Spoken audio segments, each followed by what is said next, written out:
Bonjour à tous. Nous, notre partie, ça sera plus focus finance, toujours avec notre client Ledger, où on va vous présenter notre sujet optimisation de la création des avances clients via le processus PSP. PSP, pour vous expliquer brièvement, c'est Payment Service Provider. Je vous laisserai avec Amélie pour vous expliquer plus. Je suis accompagné d'Amélie, qui est Accounting Senior Lead chez Ledger. Et moi, je suis consultant de site chez ViewWorkshop.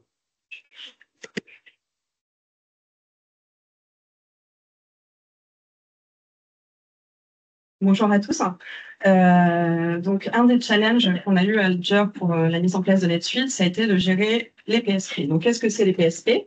C'est Payment Service Provider, comme l'a dit Ali, donc prestataire de services de paiement. On fait appel à ces prestataires dans le cadre d'un site e-commerce. Quand on a un site e-commerce et qu'on veut accepter du coup les paiements en ligne. Et ce prestataire va du coup faire l'intermédiaire entre le site du commerçant, les banques et les réseaux de paiement. Alors, quel est l'intérêt d'un PSP? C'est que ça sécurise les données des payeurs. Effectivement, quand on fait un achat en ligne, on n'a pas vraiment envie que ces infos de carte bancaire fuitent. Donc, c'est le rôle du PSP de sécuriser ces infos. Le PSP fait aussi la gestion technique entre le site e-commerce, les banques et les réseaux de paiement, c'est ce que j'expliquais tout à l'heure. Et généralement, il intègre aussi des dispositifs anti-fraude. Il y a plusieurs types de PSP pour différentes méthodes de paiement. Donc, ça peut être pour des cartes bancaires, pour des portefeuilles en ligne tels PayPal, pour des prélèvements, des paiements avec financement ou des paiements en crypto-monnaie. Donc, comment ça fonctionne un PSP? Au moment où le client, du coup, fait son paiement en ligne, les fonds n'arrivent pas chez le commerçant, ils sont stockés chez le PSP. Ensuite, le PSP a des fréquences variables selon le contrat qui est négocié entre le commerçant et le PSP, reverse les fonds du coup au commerçant après déduction de fees pour la prestation. Ensuite, il conserve également une partie des fonds pour gérer les litiges, les remboursements.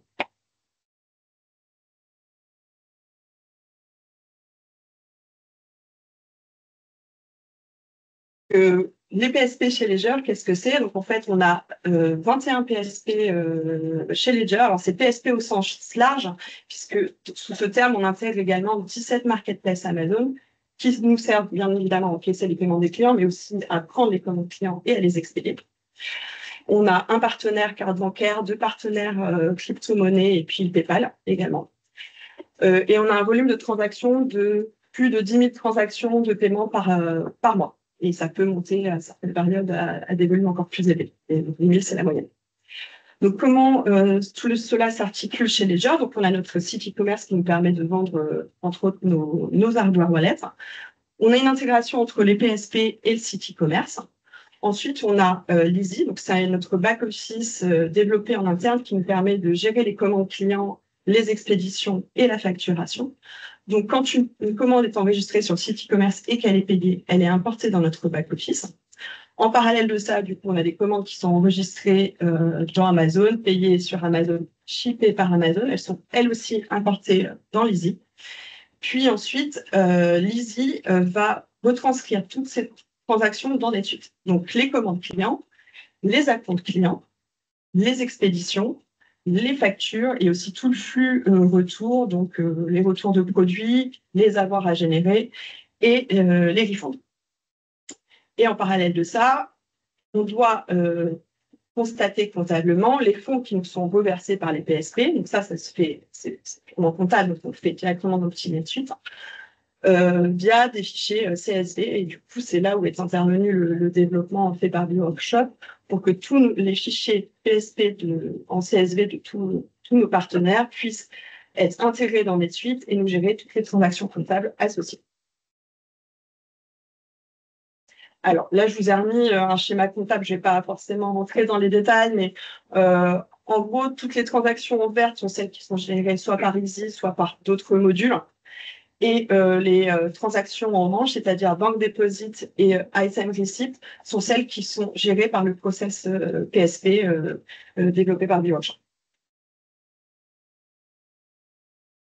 Alors, la différence qu'on a eue avant NetSuite et après NetSuite, c'est qu'avant NetSuite, notre outil comptable ne nous permettait pas d'enregistrer au détail toutes les transactions, parce qu'on avait un volume de transactions important.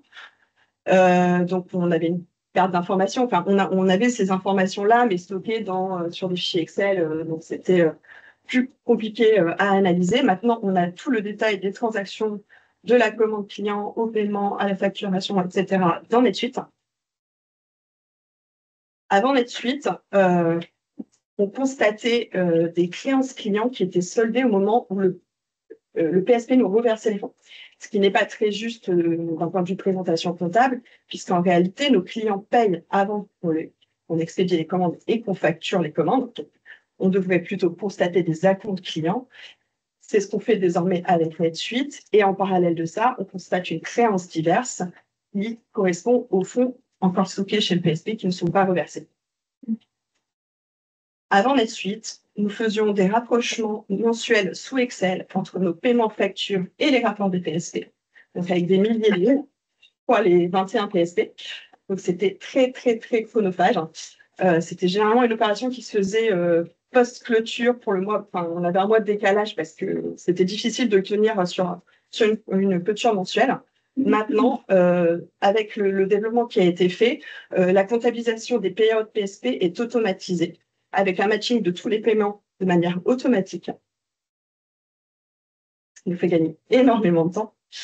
Et aussi, avant, on était obligé de comptabiliser manuellement notre provision de FIS, qui en généralement est facturée en début de période suivante, dans l'outil comptable. Là, via l'intégration du fichier CSV du PSP dans NetSuite, ça nous génère une purchase order et un item receipt qui nous permet de constater la charge au bon moment.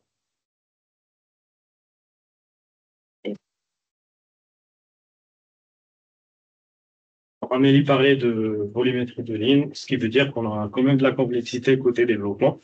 Alors, sur la complexité, on a trois grands points majeurs. Parmi ces points, c'est les règles de gestion partenaire, pardon. On a 22 partenaires qui sont concernés, dont Amazon avec 17 pays, US, Japon, Espagne, etc. PayPal, VitPay, Strifeflow, Crypto.com avec des fichiers plus ou moins volumineux. Et on avait le challenge de transformer des formats multiples parce que chaque fichier PSP avait son format distingué en un format cible qui doit rentrer dans NetSuite, qui vient un format unique. Deuxième volet, c'est la partie multi-correspondance par ligne. On avait plusieurs fois, pas quelques fois, des lignes de PSP qui correspondaient à plusieurs transactions. On n'a pas que des dépôts sur un fichier, mais on a des dépôts, des remboursements, des paiements qui sont isolés par ligne. Des fois, c'est pas la première ligne qui correspond au dépôt et c'est un peu imbriqué tout dans le fichier, avec des différentes destinations comptables. On est censé des fois, pour des frais, générer une purchase order ou générer des item receipts.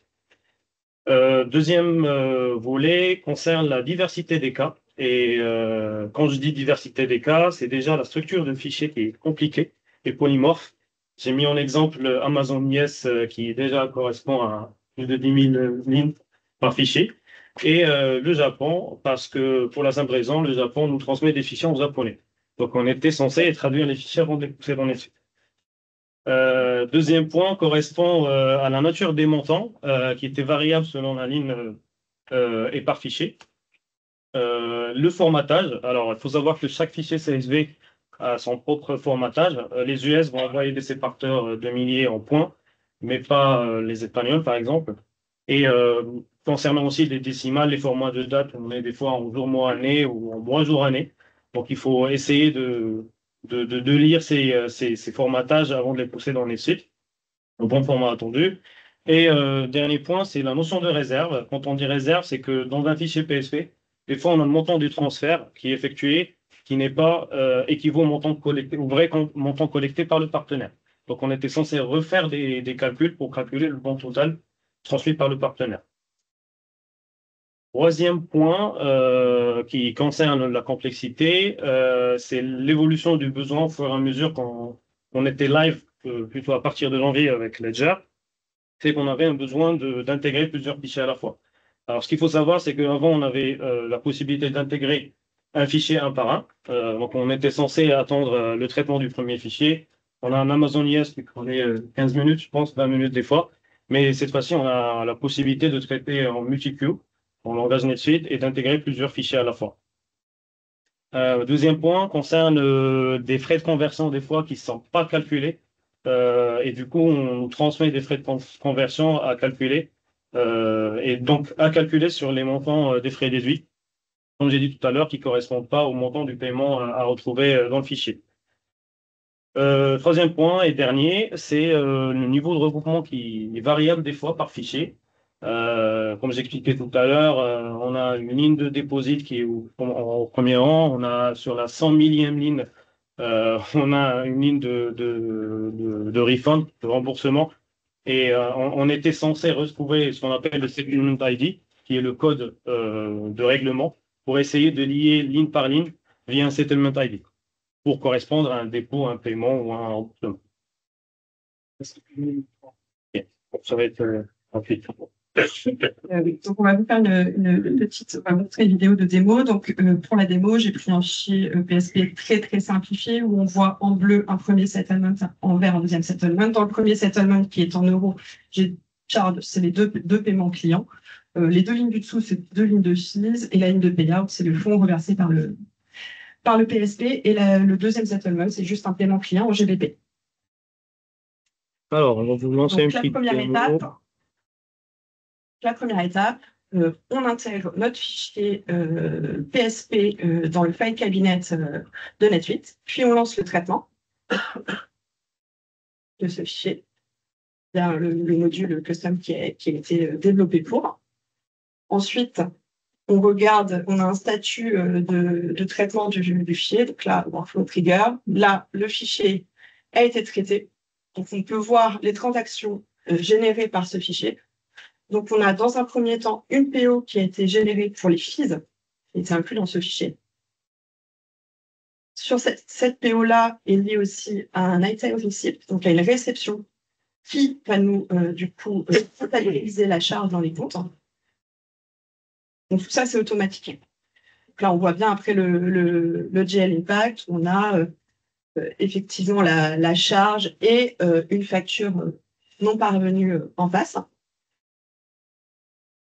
Ensuite, on peut voir la première transaction de banque déposit générée pour le premier settlement. Donc, cette transaction, elle va solder en fait un compte de déposit à encaisser pour le mettre dans le solde de réserve du PSP et constater aussi les fonds encaissés qui sont 150 €, là en fond de 500 €. Et là, c'est le deuxième déposit pour le GBP. On a bien matché un paiement qui va passer du coup à encaisser au compte de réserve du PSP avec l'impact comptable associé. Voilà, merci à tous. Merci.